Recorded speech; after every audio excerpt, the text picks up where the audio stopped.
office wishing I could play. My mom starts to cry, she is staring straight ahead. She is listening to the doctor and the words that he says. Time won't erase that fearful summer day when the doctor walked in the room to say, we know what it is, the test results are in, the survival rate is good, but chemo must begin.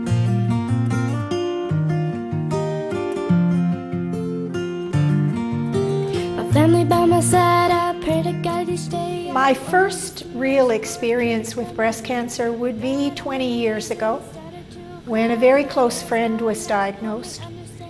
It was a much different disease then, the treatment was not as sophisticated, and Pat had quite a difficult time. She fought a very courageous battle, which she lost in 2002. After she died, I got involved with CIBC Run for the Cure, and it was very tough over the years to add more names every year to the group of people I was running for. Friends, Pam, Diane, Mary. My sister was diagnosed in 2004. I have 6 sisters. One of them was diagnosed in 2004. She unfortunately lost her battle last year, 2012. But I never dreamed it would come for me until I myself was diagnosed in 2011. I had a mastectomy, I had chemo, I had excellent treatment with the great oncology team at the Moncton hospital. And I'm good now. I'm moving on and getting on with my life. But every week, every month, there are more women diagnosed with this disease. The bottom line for me is that I have sisters, I have 2 daughters, I have 4 granddaughters, and we need a cure before it's their turn. So I'll talk to anybody about this disease and do whatever I can to help find a cure.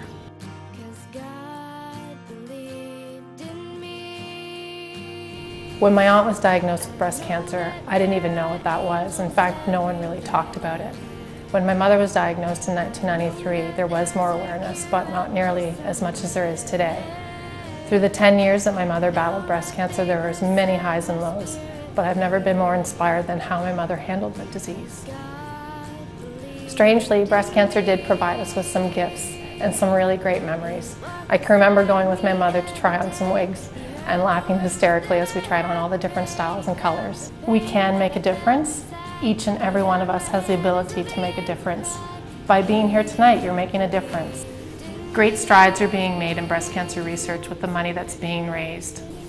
We want to find a cure. We want a future without breast cancer for me, for our children, for our grandchildren.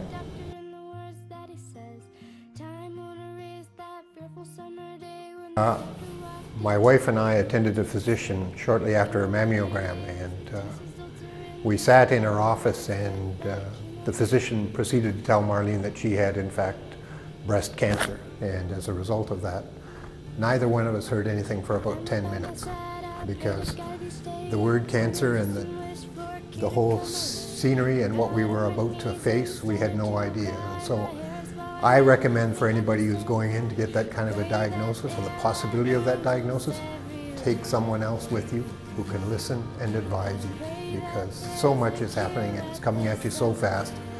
And although the people who are caring for you know what they're doing, you have no idea what you're about to undertake.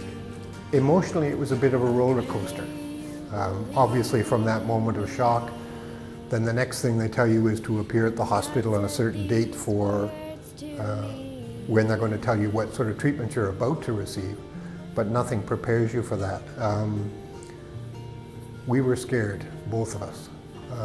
Obviously Marlene more than I, but fear was probably the most predominant thing in our lives for probably the next 3 to 4 weeks as we waited for time to go in and to begin the chemotherapy, and then to wait and go through the processes of meeting with the oncologist and all of the things that were about to come, which we were not ready for.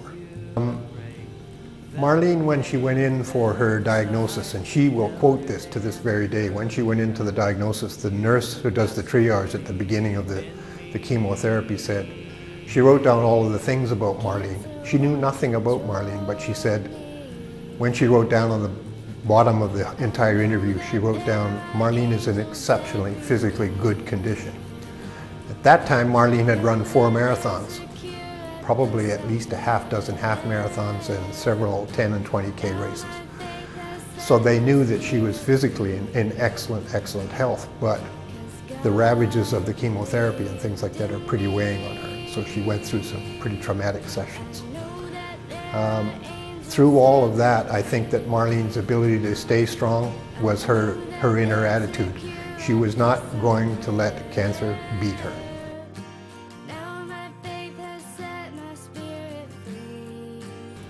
If your sister was diagnosed with breast cancer, shine your light. If your aunt was diagnosed with breast cancer, shine your light. If your wife was diagnosed with breast cancer, would you please shine your flashlight, please? If your mother was diagnosed with breast cancer, shine your light. If you were diagnosed with breast cancer, shine your light. If you know anyone who has breast cancer, would you please shine your flashlight now, please?